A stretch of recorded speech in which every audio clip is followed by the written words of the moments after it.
بسم اللہ الرحمن الرحیم۔ سورہ بقرہ کا رکوع نمبر 23 اور دوسرے پارے کا رکوع نمبر 7 چل رہا تھا پچھلے ایپیسوڈ میں۔ اس کا لفظی ترجمہ چل رہا تھا اس رکوع کا، اور ہم یہاں تک پہنچے تھے کُلُوا واشربوا حتی یتبین لکم الخیط الابیض من الخیط الاسود من الفجر۔ اس آیت کا لفظی ترجمہ چل رہا تھا۔ آیت تو شروع ہو رہی ہے احل لکم لیلۃ الصیام سے، تو آیت آدھی ہو چکی تھی، آدھی آیت رہتی ہے۔ میں اس کا اب لفظی ترجمہ کرتا ہوں، پھر انشاءاللہ اس رکوع کی ہم تفسیر بیان کریں گے۔ فرمایا وَکُلُوا، اور کھاؤ، وَاشْرَبُوا، اور پیو، یعنی رمضان میں، حتیٰ یہاں تک کہ یتبین، واضح ہو جائے، تبین بیان سے نکلا ہے، یہاں تک کہ واضح ہو جائے، لکم تمہارے لیے، الخیط الابیض، خیط عربی میں کہتے ہیں دھاگے کو۔ آپ نے لکھا دیکھا ہوگا سعودی عرب میں خیاط، درزی کو کہتے ہیں خیاط، یعنی دھاگوں سے سینے والا۔ ابیض سفید کو کہتے ہیں۔ یہاں تک کہ واضح ہو جائے تمہارے لیے سفید دھاگا، من الخیط الاسودی، کالے دھاگے سے، اسود سیاہ کو کہتے ہیں۔ یہاں تک کہ تمہارے لیے سفید دھاگا کالے دھاگے سے جدا ہو جائے، من الفجر، فجر سے، یعنی فجر کے وقت سے۔ ثم، اس کے بعد پھر، اتم الصیام، اتمام یتمم اتمامن، کمپلیٹ کرنا کسی چیز کو، تو اکرم آرڈر کا صیغہ ہے نا، اکرام کرو، اتمم کمپلیٹ کرو، تو اتممو سے اتمو بنا دیا۔ ثم، اس کے بعد تم اتم الصیام، روزوں کو کمپلیٹ کرو، الی اللیل، رات تک۔ ولا تباشروہن، اور نا مباشرت کرو زوجہ سے، وانتم، اس حال میں کہ تم ہو، عاکفون، اعتکاف کرنے والے۔ عاکفہ یا عاکفو کا معنی ہوتا ہے اپنے آپ کو باؤنڈ کر لینا، یہاں مراد ہے اعتکاف کرنا۔ یہاں تک، اس حال میں کہ تم اعتکاف کرنے والے ہو مسجدوں میں۔ مسجد میں اعتکاف کے دوران زوجہ کے قریب جانے کی اجازت نہیں ہے۔ تلک حدود اللہ، یہ جتنے احکام اللہ نے بیان کیے ہیں اللہ کی حدود ہیں۔ فلا تقربوها، ان حدود کے قریب بھی مت جاؤ۔ کذالک، اس طرح سے، یبین اللہ آیاتہ للناس، اللہ کھول کھول کے بیان کرتا ہے اپنی آیتوں کو، یعنی اپنے احکامات کو، للناس، لوگوں کے لیے، لعلہم یتقون، شاید کہ وہ بچ جائیں، تقوی اختیار کر لیں، ان آیتوں کو فالو کرنا شروع کر دیں۔ ولا تأکلوا، اور نہ کھاؤ، اکل یأکلوا، کھانا، لا تأکلوا آرڈر ہے کہ نہیں کھاؤ، اموالکم، اپنے مالوں کو۔ اپنے مالوں سے مراد ہے یعنی ایک دوسرے کے، سب اپنے، اس لیے کہا کہ سب، یعنی سب جتنے بھی انسان ہیں دنیا میں سب گویا ایک ہی قسم کے ہیں، تو اس کا مال کھانا گویا اپنا مال کھانا ہے۔ یہ قرآن کی ایک ٹرم میں اصطلاح ہے۔ وَلَا تَأْكُلُوا أَمْوَالَكُمْ، اور اپنے مالوں کو مت کھاؤ، بینکم، اپنے درمیان، یعنی اپنے درمیان اپنے مالوں کو مت کھاؤ، بالباطل، باطل طریقے سے، ناحق طریقے سے مت کھاؤ، وَتُدْلُوا بِهَا إِلَى الْحُكَّامِ، ادلا یا یدلیو، ادلاً کا معنی ہوتا ہے لٹکانا۔ دلو عربی میں کہتے ہیں ڈول کو، جو کنویں کے قریب ڈول رکھا ہوتا ہے نا، اس کو دلو کہا جاتا ہے۔ اور ادلا، کم ادلا یا اکرما کی طرح، ادلوا، اس کا معنی ہوتا ہے ڈول کو لٹکانا، جیسے سورہ یوسف میں آتا ہے نا، ادلا دلوا، جب مسافر آیا تو اس نے کنویں کے قریب سے کچھ مسافر گزرے،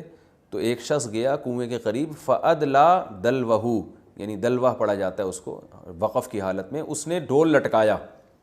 تو وہ ایک دم چیخا، یا بشرا ھذا غلام، ہائے خوشخبری ہے، تو ایک لڑکا پڑا ہوا ہے اندر، لڑکا موجود ہے اندر۔ تو ادلا و یدلیو کا معنی ہوتا ہے لٹکانا، اس کو پڑھا جاتا ہے ادلا یدلی۔ تو اور امر، اس کا جو مضارع آئے گا تدلیو، جس کو پڑھا جاتا ہے تدلی، اور جمع آئے گا تدلیو، جس کو پڑھا جاتا ہے تدلو، اور جب نہیں کا صیغہ ہوگا تو لا تدلو، مت لٹکاؤ۔ تو یہ جو ہے نا، لا تأکلوا سے تدلو کا تعلق ہے، مت لٹکاؤ، یعنی لا تأکلوا، مت کھاؤ اپنے مالوں کو ایک دوسرے کے درمیان ناحق طریقے سے، اور اسی پہلے ولا تدلو، اور نہ لٹکاؤ، بہا الی الحکام، اس مال کے ذریعے حکام کی طرف۔ لٹکاؤ کا مطلب یہ ہے کہ جیسے رسی کو لٹکایا جاتا ہے نا، اس سے ایک تعلق بن جاتا ہے، تو مال کے ذریعے حکمرانوں سے تعلق پیدا مت کرو، اس کا حاصل ترجمہ یہ نکلے گا، یعنی مال کے ذریعے جو ہے نا، مال کو لٹکا کے حکمرانوں تک پہنچنے کی کوشش مت کرو. کوئی بھی چیز لٹکاتے ہیں تو ہم اس کے ذریعے کہیں سے کہیں پہنچ جاتے ہیں نا. تو یہ قرآن ایک بلاغت ہے قرآن کی, اس طرح سے ہمیں بات سمجھا رہا ہے کہ تم پیسے کے ذریعے حکمرانوں تک پہنچنے کی کوشش مت کرو, اس طور پر کہ لِتَأْكُلُوا, تاکہ تم کھا لو, فریقاً, ایک حصہ, من اموال الناس, لوگوں کے مال کا. یعنی حکمرانوں تک پیسے کے ذریعے پہنچ کر یہ کرنے کی کوشش مت کرو کہ تم لوگوں کے مال کا ایک حصہ کھا لو. ہوتا ہے نا حکمرانوں کو رشوت دے کے اپنے حق میں فیصلہ کرا لیا جاتا ہے اور کسی کا حق دبا لیا جاتا ہے. تو یہ کام مت کرو کہ تاکہ تم لوگوں کا مال کھاؤ بالاسمی, گناہ کے ساتھ, وانتم تعلمون, جبکہ تمہیں پتہ بھی ہے کہ یہ غلط ہے, ناجائز ہے. اب میں اس آیت کا لفظی ترجمہ دوبارہ کر دیتا ہوں, یہ تھوڑی سی مشکل ہے, یعنی سمجھنے میں ہو سکتا ہے مجھے سمجھانے میں مشکل ہو رہی ہے, تو میں دوبارہ آسان ترجمہ کر دیتا ہوں. اللہ نے فرمایا وَلَا تَأْكُلُوا أَمْوَالَكُمْ بَيْنَكُمْ بِالْبَاطِلِ, اپنے مالوں کو ایک دوسرے کے درمیان ناحق طریقے سے مت کھاؤ, اور مال کے ذریعے حکمرانوں سے تعلق پیدا مت کرو اس نیت سے کہ تم لوگوں کا مال گناہ کے ذریعے کھانا شروع کر دو. یعنی گناہ کا مطلب ناحق طریقے سے لوگوں کا مال کا ایک حصہ تم کھانا شروع کر دو, حالانکہ تمہیں پتہ بھی ہے کہ یہ سب کیا ہے, غلط ہے, ناجائز ہے. یہ تو ہو گیا اس رکوع کا لفظی ترجمہ. اب انشاءاللہ ہم اس کی تفسیر کی طرف چلتے ہیں. قرآن مجید میں اب تک قصاص کا حکم بیان ہوا, احکام, سورہ بقرہ میں احکام بہت زیادہ ہیں. تو اللہ تعالیٰ عبادات سے متعلق نماز, روزے کا حکم, نماز اور زکوٰۃ کا حکم تو کئی دفعہ آ چکا ہے, روزے کا حکم یہاں بیان کیا جا رہا ہے. یا ایھا الذین آمنوا, اے ایمان والو, تم پر روزے فرض کیے گئے ہیں, بالکل اسی طرح جیسے تم سے پہلے لوگوں پر بھی روزے فرض کیے گئے تھے, تاکہ تمہارے اندر تقوی پیدا ہو جائے. اس آیت میں اللہ تعالیٰ نے ایک حکم بیان کیا, اور اس حکم کی ترغیب کے لیے دو چیزیں بیان کی جن سے ہمیں موٹیویشن ملتی ہے. حکم تو صاف صاف بیان کر دیا تم پر روزے فرض ہیں, اور موٹیویشن کے لیے دو باتیں بیان کی کہ تم سے پہلی امتوں میں بھی فرض تھے. کیونکہ دیکھیں جو کام نیا ہوتا ہے نا, جو پہلے کسی نے نہ کیا ہو, تو انسان اس کو مشکل سمجھتا ہے. آپ پہلی دفعہ کسی کو حکم دے رہے ہو اس پہاڑی پہ چڑھو, وہ کہے گا مجھ سے پہلے بھی کوئی چڑھا ہے, نہیں کوئی نہیں چڑھا, تو آدمی 100 دفعہ ڈرتا ہے, یار پتہ نہیں کیا ہو جائے گا. لیکن جب بتایا جائے کہ یار 20 لوگ تم سے پہلے اس پہاڑی کو عبور کر چکے ہیں, انسان کو حوصلہ ملتا ہے. تو اللہ نے ایک حوصلے کے لیے ایک چیز یہ بیان کی کہ یہ کوئی نیا حکم نہیں ہے, ہمیشہ سے دنیا میں لوگ رکھتے چلے آئے ہیں, مرو گے نہیں انشاءاللہ, کچھ نہیں ہوگا. جو ہے نا کہ لوگ یہ ڈرنا شروع کرتے ہیں پتہ نہیں کیا ہو جائے گا, مر جائیں گے, حکم کو فالو اتنا مشکل نہ ہو کہ روزے توڑنے پڑیں ہمیں درمیان میں. فرمایا ایسا کچھ نہیں ہے. دوسرا موٹیویشن کی جو چیز اللہ نے بیان کی, لعلکم تتقون, تمہارے اندر تقوی پیدا ہوگا, قوت برداشت پیدا ہوگی. انسان کو دنیا میں سب سے زیادہ محبوب یہی چیز ہے, بھوک کے وقت کھانا, پیاس کے وقت پینا. تو یہ دو چیزیں جب انسان چھوڑتا ہے تو اس میں قوت برداشت پیدا ہوتی ہے. آج دیکھیں نا جگالی کی طرح ہر وقت کچھ نہ کچھ جیسے بکریاں جگالی کرتی ہیں نا, تو لوگوں کا منہ ہر وقت چل رہا ہوتا ہے, کچھ نہ کچھ کھا رہے ہوتے ہیں, گھر میں بھی کچھ نہ کچھ رکھا ہوتا ہے ہر وقت. فریج کھول کے دیکھیں تو چیزیں نکل کے گرنا شروع ہو جاتی ہیں, اور کچن تو بھرا ہی رہتا ہے ہر وقت. آفس میں جائیں گے وہاں بھی چائے میں ڈبو کے کھا رہے ہیں بسکٹ, ہر وقت منہ چلتا ہی رہتا ہے. تو خواہشات کی تکمیل سے انسان کامل نہیں ہوتا, خواہشات پہ کنٹرول کرنے سے انسان کے اندر ملکہ پیدا ہوتا ہے. تو باقی جتنی بھی گناہوں سے بچیں گے آپ, کیونکہ خواہشات کے خلاف چلنا پڑتا ہے نا, تو خواہشات پہ کنٹرول کرنے کی طاقت, اس کو کہتے ہیں تقوی. تو اللہ فرماتے ہیں تمہارے اندر اس سے تقوی پیدا ہوگا. تو یہ دو چیزیں ہو گئی موٹیویشن کے لیے. تیسری چیز بھی اللہ نے اگلی آیت میں بیان کی, ایام معدودات, گنے چنے دن ہیں, تھوڑے سے دن ہیں, 30 دن 29 دن گزر جائیں گے. تو اتنے یہ نہیں کہ پورے سال ہی رکھتے رہو, تو گنے چنے دن. جیسے ہوتا ہے نا کوئی کسی کو آپ ہوم ورک دیں, وہ بچوں کو جیسے ہوم ورک دیا جاتا ہے تو وہ کہتے ہیں بہت زیادہ ہے, تو کیا ٹیچرز یا گھر میں والدین کیا کہتے ہیں, بیٹا یہاں سے یہاں تک تمہیں یہ صفحہ کاپی کرنا ہے, اس میں کیا اتنا ٹائم تھوڑی لگے گا,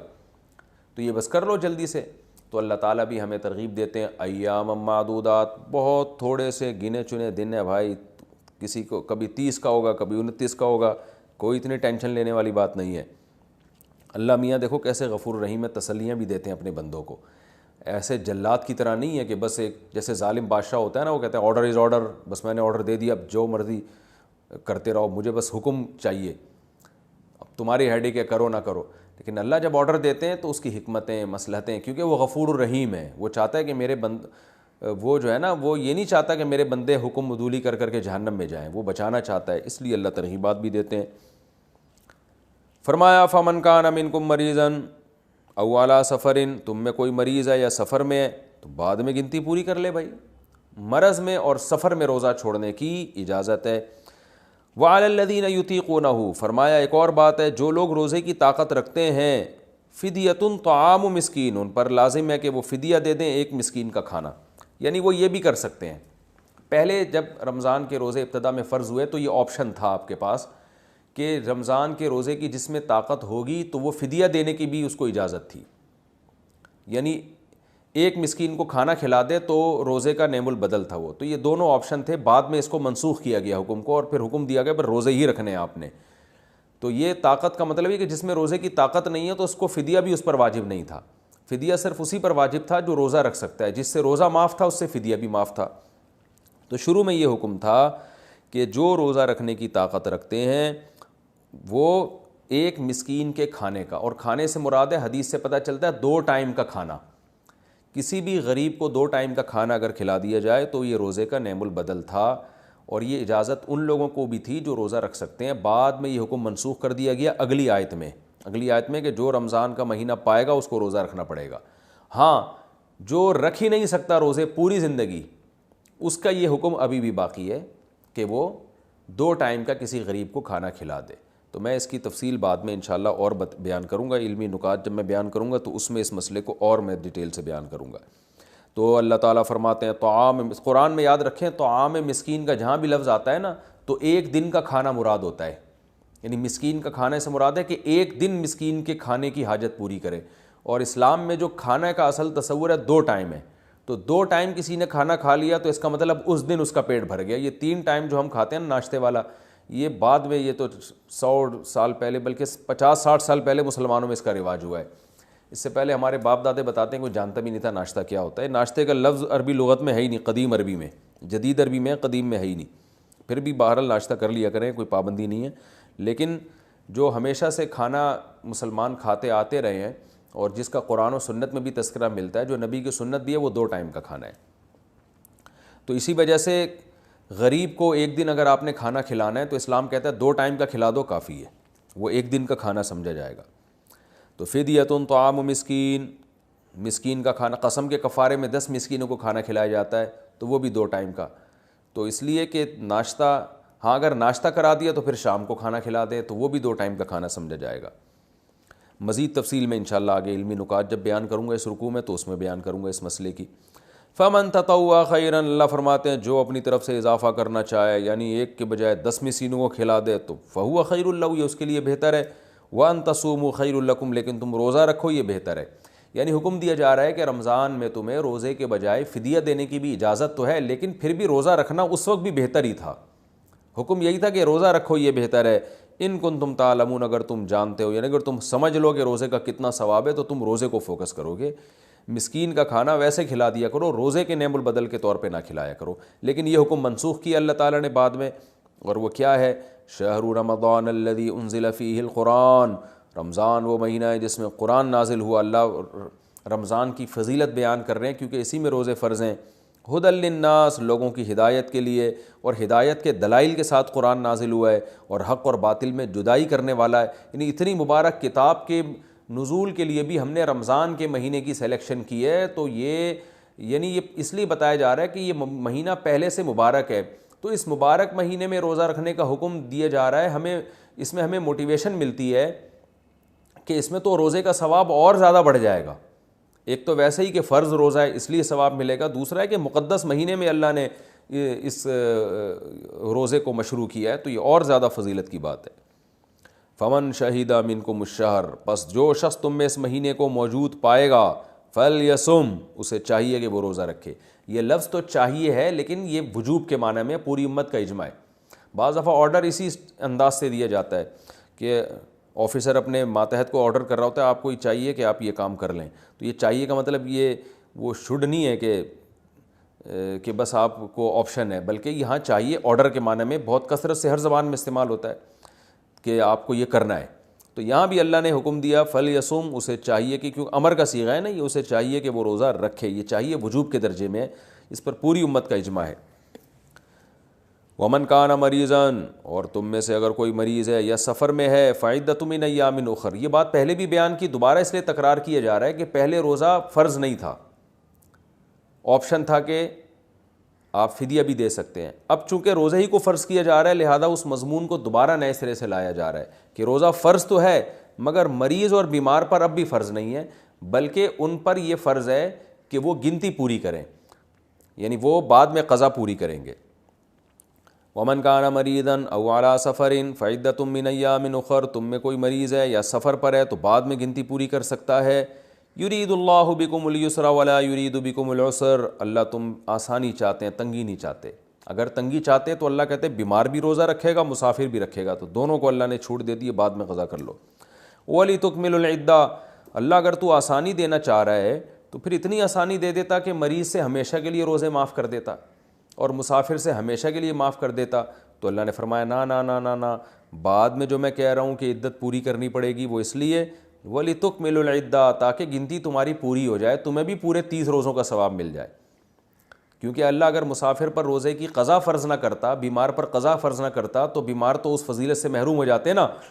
تو وہ تو بعد میں بھی، تو اللہ نے فرمایا کہ تم بھی پورے 29-30 روزوں کی گنتی تو پوری کرو نا، چاہے وہ بعد میں کر لو تو ثواب تو حاصل کرو نا اس کا۔ تو اللہ یہ بھی ایک چاہتے ہیں تمہیں روحانی فضیلت ملے تاکہ تمہارے اندر قوت برداشت پیدا ہو، تو گنتی تمہیں بھی پوری کرنی پڑے گی۔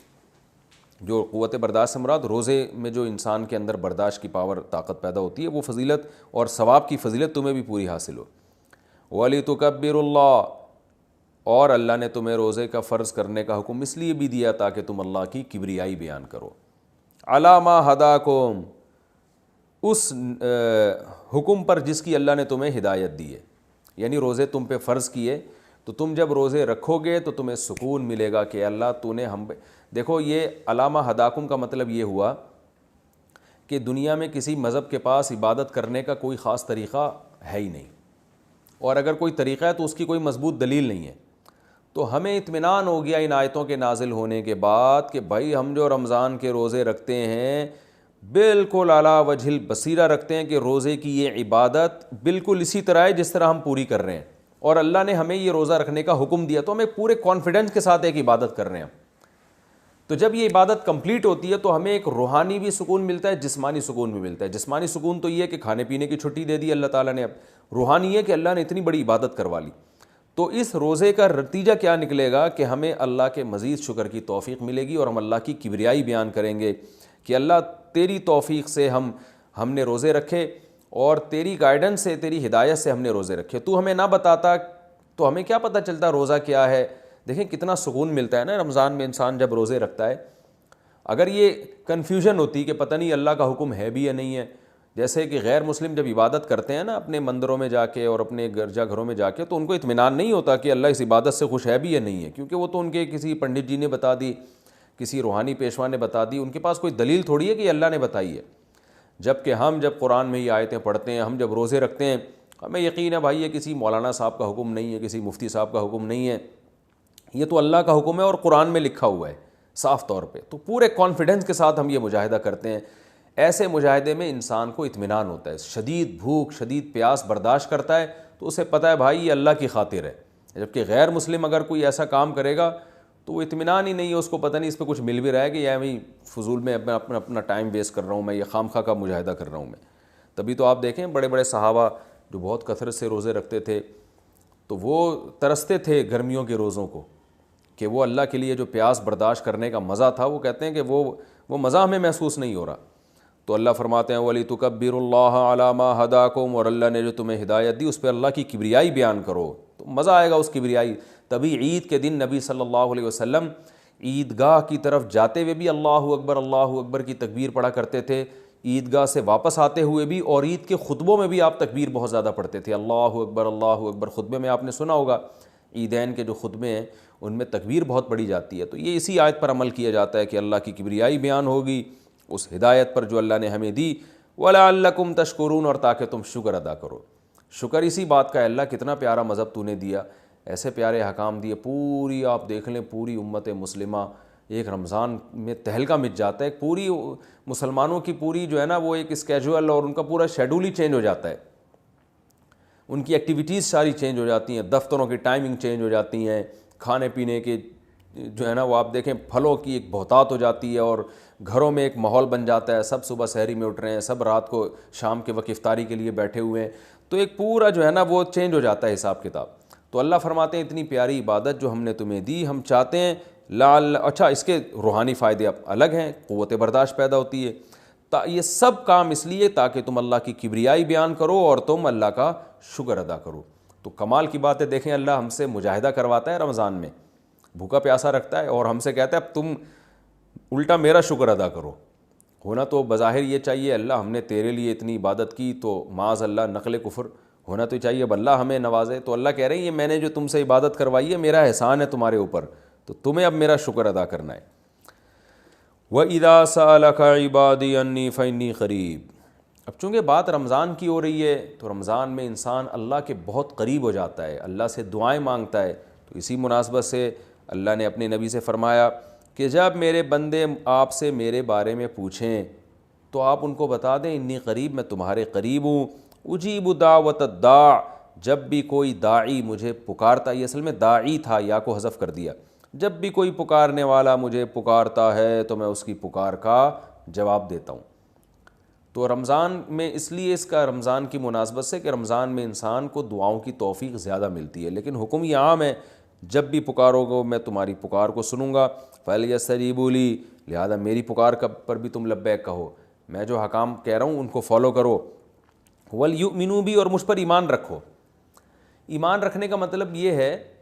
کہ ہم بسا اوقات اللہ کو پکارتے ہیں، ہمیں لگتا ہے ہماری دعا تو قبول ہو نہیں رہی، تو اللہ فرماتے ہیں مجھ پر تسلی رکھو، میں دعائیں سن کے قبول کر رہا ہوں۔ اب قبولیت کے طریقے مختلف ہیں، کسی کو اللہ وہی چیز دے دیتے ہیں، آپ اللہ سے مال و دولت مانگ رہے ہیں، اللہ یعنی رزق میں وسعت مانگ رہے ہیں تو اللہ رزق میں وسعت دے دیتا ہے۔ بعض دفعہ اللہ تعالیٰ رزق میں وسعت تو نہیں دیتا مگر مزید غربت سے بچا لیتا ہے آپ کو۔ بعض دفعہ یہ ہوتا ہے کہ اللہ کوئی آئی ہوئی آفت آپ سے ٹال دیتے ہیں۔ بعض دفعہ یہ ہوتا ہے کہ کچھ بھی نہیں تو آخرت میں ثواب دے دیتے ہیں۔ تو اب کس کے حق میں دعا کس طرح سے قبول ہوگی یہ اللہ پہ چھوڑ دیں۔ تو اس لیے اللہ فرماتے ہیں وَلْيُؤْمِنُوا بِی، ایمان مجھ پہ رکھو، لَعَلَّهُمْ يَرْشُدُونَ، تاکہ تم سیدھے راستے پہ چلنا شروع ہو جاؤ، کیونکہ یہ سارے کام کرو گے تو تم پھر تم صحیح راستے پہ چلنے والے کہلاؤ گے، ورنہ بہک جاؤ گے، بھٹک جاؤ گے۔ آگے ایک آیت جو ہے اس کا ایک شان نزول ہے۔ جب اسلام میں روزے فرض ہوئے تو حکم یہ تھا کہ افطاری کرنے کے بعد، جب آپ غروب آفتاب کے بعد افطاری کرتے ہیں نا، تو افطاری کرنے کے بعد جب تک آپ دوبارہ سو نہیں جاتے اس وقت تک آپ کو کھانے پینے کی اجازت ہے، اس وقت تک آپ کو کھانے پینے کی اجازت ہے۔ ایک بات، جیسے ہی آپ کی آنکھ لگ گئی دوبارہ اٹھے تو بس اب کھانا پینا آپ پر دوبارہ کیا ہو گیا؟ حرام ہو گیا، یعنی روزہ آپ کا شروع ہو گیا۔ ایک حکم تو یہ تھا۔ دوسرا یہ تھا کہ جیسے روزے کی حالت میں زوجہ سے ہم بستری کی اجازت نہیں تھی، اسی طرح رمضان کی راتوں میں بھی زوجہ کے قریب جانے کی اجازت نہیں تھی، اور اس پر کفارہ تھا کہ 60 روزے مسلسل رکھنے پڑیں گے آپ کو۔ تو بعض صحابہ سے یہ کوتاہی ہو گئی۔ ایک صحابی رسول اللہ صلی اللہ علیہ وسلم کے پاس ہے، بڑا دلچسپ واقعہ ہے، ان سے رمضان کی رات میں اپنی زوجہ سے ہم بستری ہو گئی، تو آپ صلی اللہ علیہ وسلم نے فرمایا کہ وجہ کیا تھی، کیسے ہوا تم سے، کیوں ہو گیا یہ؟ تو انہوں نے فرمایا یا رسول اللہ میری زوجہ کی پنڈلی میں نے دیکھی، اس پہ نظر پڑی، وہ انہوں نے کہیں اپنا پائنچہ اوپر کیا تو بس میں جو ہے وہ برداشت نہیں ہوا اور مجھ سے جمع ہو گیا۔ تو آپ صلی اللہ علیہ وسلم مسکرائے اور آپ نے فرمایا کہ 60 روزے رکھو۔ انہوں نے فرمایا یا رسول اللہ ایک روزہ نہیں، اتنا مشکل ہے ایک روزہ رکھنا، تو 60 کیسے رکھوں گا؟ آپ نے فرمایا جو ہے 60 مسکینوں کو کھانا کھلاؤ 2 ٹائم کا۔ انہوں نے عرض کیا یا رسول اللہ میں تو خود مسکین ہوں، میرے پاس تو کھلانے کے پیسے نہیں ہیں۔ تو اب اسلام میں اصل حکم تو یہ ہے کہ اگر روزے کی حالت میں آپ زوجہ سے ہم بستری کر لیں تو لگاتار 60 روزے رکھنے پڑتے ہیں۔ اس کی اگر استطاعت نہیں، یعنی آپ بوڑھے ہیں، بیمار ہیں، تو پھر آپ 60 مسکینوں کو 2 ٹائم کا کھانا کھلائیں گے۔ اس کی استطاعت نہیں ہے تو اب کچھ نہیں کرنا، اب یہ انتظار کرنا ہے کہ جب استطاعت پیدا ہو جائے تو 60 مسکینوں کو کھانا کھلانا ہے آپ نے، ورنہ بیٹھے رہیں آرام سے۔ لیکن نبی صلی اللہ علیہ وسلم نے ان کی دل جوئی کے لیے، اور کہ چلو کچھ تو تھوڑی بہت ان کو سزا ملے، تو آپ صلی اللہ علیہ وسلم نے ان کو حکم دیا کہ اچھا چلو 60 مسکینوں کو کھلا بھی نہیں سکتے، غریب ہو، تو پھر ایسا کرو کہ صحابہ کو حکم دیا اچھا پھر انہوں نے فرمایا کہ آپ صلی اللہ علیہ وسلم نے فرمایا کہ ٹھیک ہے، صحابہ کو حکم دیا ان کے لیے کچھ چندہ کرو اور ان کو دو تاکہ یہ کسی غریب کو صدقہ کر دیں، کچھ تو تلافی ہو نا جو غلطی ان سے ہوئی ہے۔ تو صحابہ نے سب نے کچھ چندہ کیا اور ان صحابی کو پکڑایا کہ بھائی مدینہ میں کسی مسکین کو صدقہ کر دو۔ تو انہوں نے عرض کیا یا رسول اللہ مجھ سے زیادہ مسکین کو صدقہ کروں میں، یعنی سب سے بڑا مسکین تو میں ہی ہوں۔ تو آپ صلی اللہ علیہ وسلم ہنس پڑے اور آپ صلی اللہ علیہ وسلم فرمایا جاؤ کھاؤ، ٹھیک ہے نا، کھاؤ اور اپنے اہل و عیال کو کھلاؤ۔ تو یہ بڑا دل لگی کا معاملہ ہو گیا ان صحابی کے ساتھ۔ تو لیکن اللہ تعالیٰ نے حکم یہ نازل کیا کہ رمضان کی راتوں میں تمہارے لیے زوجہ کے قریب جانا جائز ہے، اس کی اجازت دے دی اللہ تعالیٰ نے، اور اس کی حکمت بھی بیان کی۔ علیم اللہ انکم کنتم تختانون انفسکم، اللہ جانتا ہے کہ تم اپنے ذات کے ساتھ خیانت کرو گے، یعنی خیانت ہی ہے نا، اللہ کے حکم کو توڑ دو گے۔ یہ حکم بہت مشکل ہے، اللہ کو پہلے سے پتہ ہے کہ تم نہیں اس کو فالو کر سکتے، لہذا ہم نے تمہیں چھوٹ دے دی ہے۔ تو یہ آیت یعنی اس سیاق و سباق میں نازل ہوئی۔ تو اللہ نے فرمایا احل لکم، حلال کر دیا گیا ہے تمہارے لیے رمضان کی راتوں میں، الرفث الی نسائکم، اپنی عورتوں کی طرف بے پردہ ہو کے جانا یا بے لباس ہونا، ہن لباس لکم، وہ عورتیں یعنی تمہاری بیویاں تمہارا لباس ہیں، وانتم لباس لہن، اور تم ان کا لباس ہو۔ اللہ نے میاں بیوی کو ایک دوسرے کا لباس قرار دیا، یہ ایک بڑی زبردست ایک پہچان ہے زوجین کی، میاں بیوی کی۔ لباس اس لیے کہ لباس کا کام ہوتا ہے آپ کے ان اعضاء کو چھپانا جو آپ کے لیے ضروری تو ہیں لیکن آپ دنیا کے سامنے اس کو دکھانا نہیں چاہتے، وہ آپ کی بے عزتی کا ذریعہ بنتے ہیں۔ تو اللہ تعالیٰ نے مرد میں بھی سیکشول ڈیزائرز رکھی ہیں، عورت میں بھی سیکشول ڈیزائرز رکھی ہیں، اور یہ ڈیزائرز انسان کی فطرت ہیں، لیکن فطرت کے باوجود کوئی بھی ان چیزوں کو نمایاں نہیں کرنا چاہتا۔ یعنی جیسے آپ نے جانور دیکھے ہوں گے، وہ کھلے عام اپنی اس خواہش کو پورا کر رہے ہوتے ہیں، تو مرد اور عورت میں اللہ نے یہ خواہش تو رکھی ہے، مگر وہ کوئی بھی یہ نہیں چاہتا شریف آدمی کہ میں اپنی اس خواہش کو اس طرح سے پورا کروں کہ لوگوں کو پتہ چل رہا ہو، اس میں انسان کی بے عزتی ہے، رسوا ہو جاتا ہے۔ تو اندرون خانہ ہی میاں بیوی ایک دوسرے کی اس خواہش کو پورا کرنے کا ذریعہ بنتے ہیں، اور وہ ایک دوسرے کے ایک ایسی خواہش کو جو ایک عیب سمجھی جاتی ہے دنیا کی نگاہوں میں، اس عیب کو اندرون خانہ پورا کر کے اس کے چھپا دیتے ہیں ان عیبوں کو۔ اگر وہ میاں بیوی ایک دوسرے کے لیے لباس نہ بنے اور ایک دوسرے کے اس عیب پہ پردہ نہ ڈالیں، یعنی ایک دوسرے کی خواہش کی تکمیل کا ذریعہ نہ بنے، تو اس بات کا امکان ہوتا ہے کہ یہ دونوں مرد بھی اور عورت بھی کسی اور طریقے سے اپنی خواہش پوری کر کے دنیا کے سامنے ذلیل اور رسوا ہو جائیں۔ ظاہر طوائف خانوں کا رخ کریں گے یا اور کسی طرح سے جو ہے نا زنا کی کوشش کریں گے، تو اس میں آخرت کی رسوائی بھی ہے اور بعض دفعہ دنیا کی رسوائی کا ذریعہ بھی بنتی ہے یہ چیز۔ تو میاں بیوی اندرون خانہ ہی بند کمرے میں ایک دوسرے کی اس خواہش کو پورا کر کے ایک دوسرے کی خواہش پہ پردہ ڈال دیتے ہیں، بالکل جیسے لباس آپ کے جو جسم کے پوشیدہ اعضاء ہیں ان کو چھپا دیتا ہے۔ تو دو کام کرتا ہے لباس، ایک تو یہ کہ آپ کے جسم کے جو پوشیدہ اعضاء ہیں ان کو چھپا بھی دے گا، اور دوسرا لباس زینت کا کام بھی کرتا ہے، جب آپ لباس پہن کے باہر نکلتے ہیں تو اور اچھے بھی لگتے ہیں۔ تو اللہ تعالیٰ نے ایسا ایک انتظام کیا، میاں بیوی کو ایک دوسرے کے لیے ایسا بنایا کہ ایک دوسرے کی خواہش کو اندرون خانہ ہی یہ پورا بھی کر دیتے ہیں اور زینت کا ذریعہ بھی بنتے ہیں۔ جب میاں بیوی باہر نکلتے ہیں تو لوگ تعارف کروا رہے ہوتے ہیں نا، شادی شدہ آدمی ہے، پارکوں میں لکھا ہوتا ہے فیملی کے بغیر الاؤ نہیں، ان کو پتہ ہے جو فیملی کے بغیر ہوتا ہے وہ قابل عزت نہیں ہوتا، فیملی والا آدمی قابل عزت ہوتا ہے۔ تو وہ زینت کا ذریعہ بھی بنتے ہیں کہ بھائی شادی شدہ آدمی ہے، بال بچوں دار آدمی ہے، بال بچوں والا آدمی ہے، تو زینت اس لحاظ سے بھی کہ لوگوں کو اس سے خطرہ بھی کم ہوتا ہے، وہ ایسی اوباش لڑکوں جیسی حرکتیں بھی یعنی حرکتیں بھی نہیں کرتا، اور زنا سے بھی بچ جاتا ہے وہ، تو اس لحاظ سے بھی لوگوں کو اس سے خطرہ نہیں ہوتا۔ تو ہر لحاظ سے ایک دوسرے کی زینت کا ذریعہ بنتے ہیں اور ایک دوسرے کی عیبوں پہ پردہ ڈالنے کا ذریعہ بنتے ہیں۔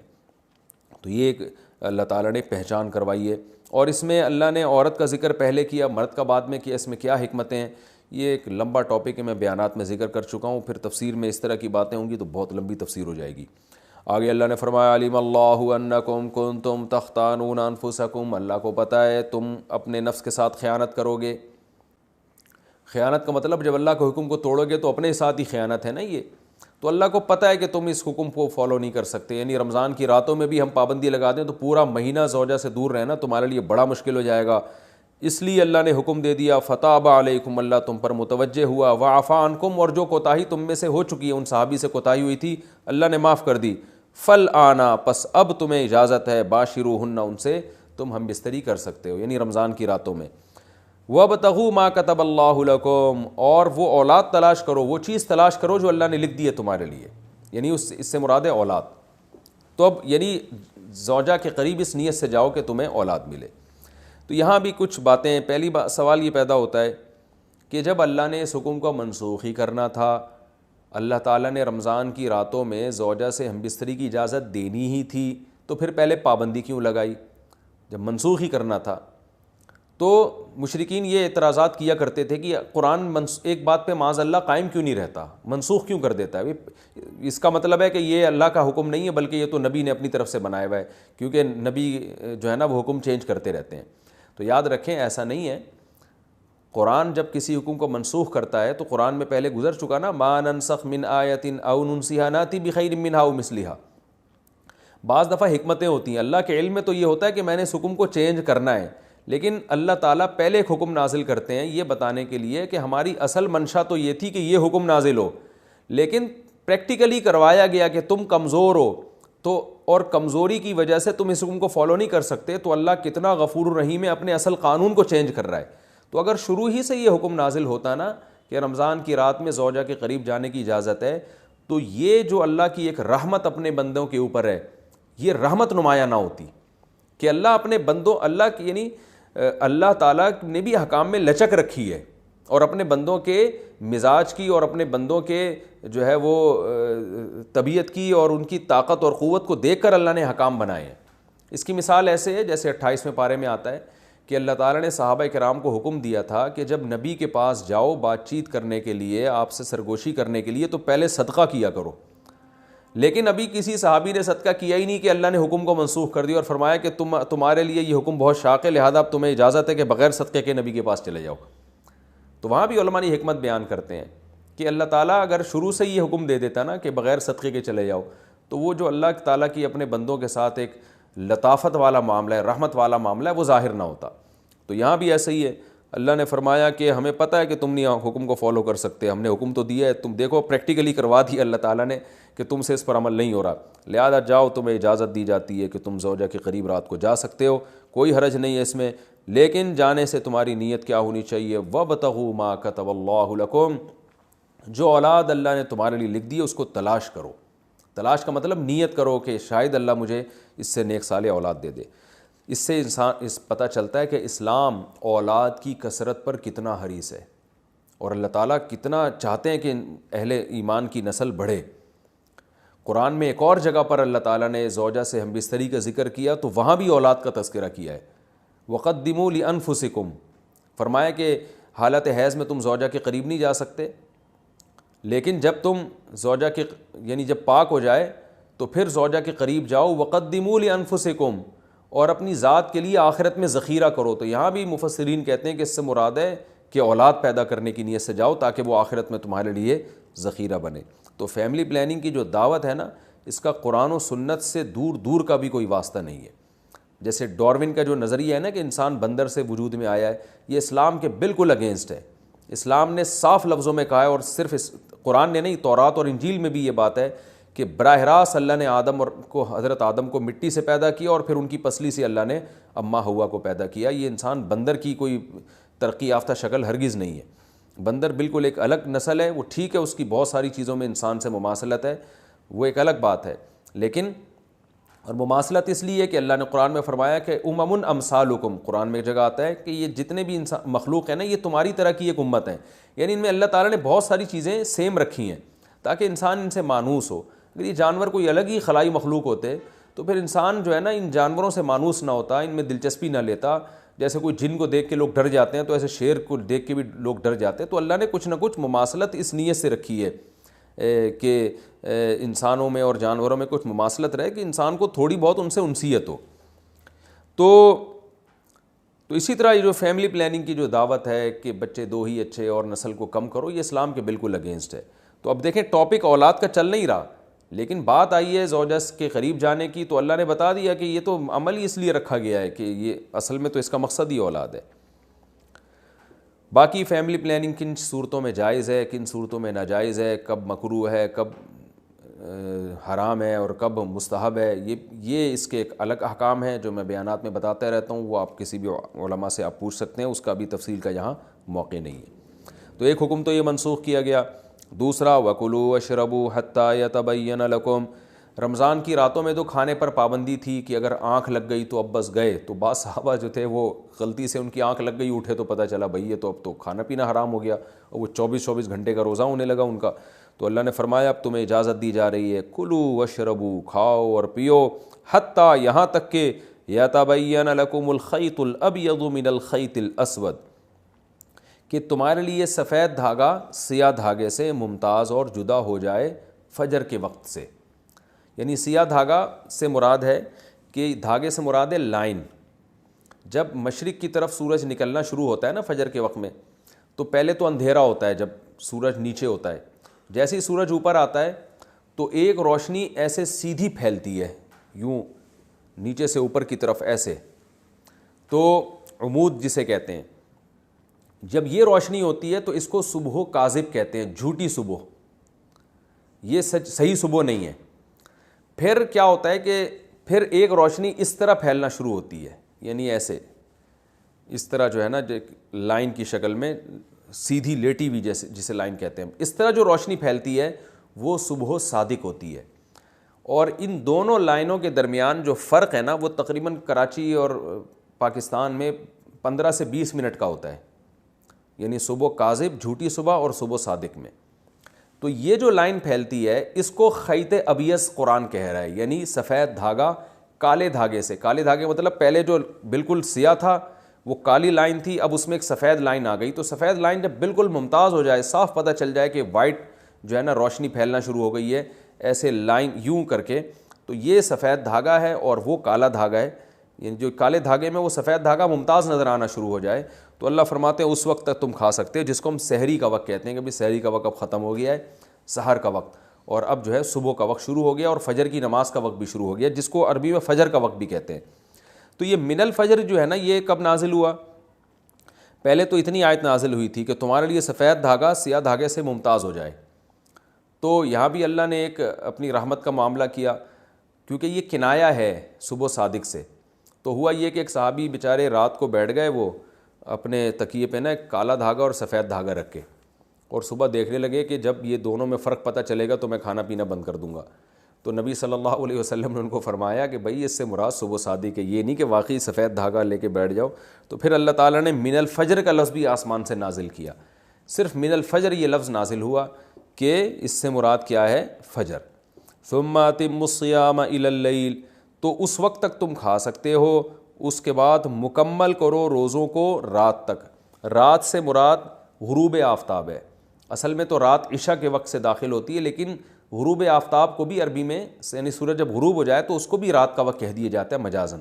تو اس میں پوری امت کا اجماع ہے سوائے شیعہ حضرات کے، وہ جب ستارے طلوع ہوتے ہیں تو اس وقت وہ کرتے ہیں، ورنہ پوری امت جو اہل سنت والجماعت کے چاروں مکاتب فکر ہیں، حنفی، مالکی، شافعی، احمد بن حنبل اور صحابہ کرام، یہ سب اس پر تقریباً متفق ہیں کہ غروب آفتاب کا وقت ہے اصل، اور نبی صلی اللہ علیہ وسلم سورج مکمل غروب ہوتے ہی روزہ کھول لیا کرتے تھے۔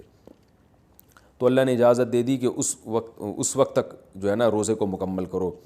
وَلَا تُبَاشِرُوهُنَّ وَأَنْتُمْ عَاكِفُونَ فِي الْمَسَاجِدِ، اور مسجدوں میں جب تم ہو اعتکاف میں تو پھر زوجہ کے قریب مت جاؤ۔ یعنی اللہ تعالیٰ نے رمضان کی راتوں میں تو زوجہ کے قریب جانے کی اجازت دے دی، تو اس سے یہ وہم ہو سکتا تھا کسی کو کہ بھئی ٹھیک ہے ہم اعتکاف میں اگر ہیں تو رات میں اللہ نے تو اجازت دی ہے تو اب چلو اعتکاف سے نکل کے گھر سے جا رہے ہیں بیگم سے ملاقات کرنے کے لیے، کوئی ان کو روک رہا ہے بھائی اس کی اجازت نہیں ہے، تو کہے اللہ نے تو قرآن میں کہا ہے کہ رمضان کی راتوں میں تمہیں اجازت ہے، تو اللہ نے بتا دیا کہ اعتکاف والوں کو اجازت نہیں ہے۔ اعتکاف میں اگر کوئی زوجہ سے ہم بستری کر لے گا تو وہ روزہ اس کا ٹوٹ جائے گا، اور صرف ہم بستری نہیں، اور جو ہم بستری کے مقدمات ہیں بوس و کنار وغیرہ اس کی بھی اعتکاف میں اجازت نہیں ہے۔ تلک حدود اللہ فلا تقربوها، یہ اللہ کی حدود ہیں، ان کے قریب مت جاؤ۔ اس طرح اللہ اپنی آیتیں لوگوں کے لیے کھول کھول کے بیان کرتا ہے تاکہ لوگ تقوی اختیار کریں۔ اور یہ آخری آیت کا ترجمہ کر دیتا ہوں، یعنی تھوڑی تفسیر بیان کر دیتا ہوں، اس کے بعد پھر انشاءاللہ اس پورے رکوع کے صرف علمی نقطے رہ جائیں گے، وہ میں اگلے ایپیسوڈ میں بیان کروں گا۔ وَلَا تَأْكُلُوا أَمْوَالَكُمْ بَيْنَكُمْ بِالْبَاطِلِ، اور ایک دوسرے کا مال ناحق طریقے سے مت کھاؤ۔ جتنے غلط طریقے کسی کا مال کھانے کے سب کو حرام کر دیا، اور ایک طریقے کو اللہ نے خاص طور پہ ہائی لائٹ کیا ہے، وہ کیا ہے کہ براہ راست بعض لوگ نہیں کھاتے، حکمرانوں کو، تھانے والے کو، ایس ایچ او صاحب کو، ڈی ایس پی صاحب کو پیسے کھلا کے بھی لوگوں کا مال کھا رہے ہوتے ہیں، اپنے حق میں مقدمہ کروا رہے ہوتے ہیں. تو اللہ فرماتے ہیں حکام کو پیسوں کی لالچ دے کے، پیسوں کے ذریعے خریدنے کی کوشش مت کرو کہ تم اس کے ذریعے لوگوں کا مال کھانا شروع کر دو، یہ بھی حرام ہے. وانتم تعلمون، جب کہ تمہیں پتہ ہے کہ یہ کتنا بڑا جرم ہے. اللہ نے مال ناحق کھانے کو کتنا بڑا جرم قرار دیا، تو رشوتیں دے کے بھی کسی کے مال کو ناجائز ہتھیانے کی کوشش مت کرو. یہ اس رکوع کا لفظی ترجمہ بھی ہو گیا، اس کی مختصر تفسیر بھی ہو گئی. اگلے ایپیسوڈ میں انشاءاللہ اس رکوع سے جو ملنے والے اسباق ہیں میں مختصراً ان کو نمبر وار بیان کروں گا. اس کے بعد ہم انشاءاللہ اگلے رکوع کی طرف چلیں گے. اللہ تعالیٰ سمجھنے کی، عمل کرنے کی توفیق عطا فرمائے. وما علینا الا البلاغ.